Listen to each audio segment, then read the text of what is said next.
Ready to unlock the power of automated email marketing and nurture leads on Autopilot?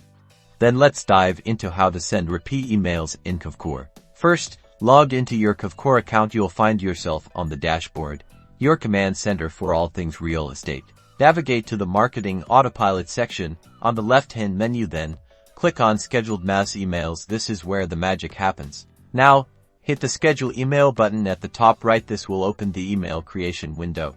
Craft your email, add a compelling subject line, write your email content, and select your recipients. You can choose from your entire database or target specific groups based on hashtags, status, or source. Here's the key: scroll down to the scheduling options. You'll see a repeat drop-down menu. This is where you set your email to recur.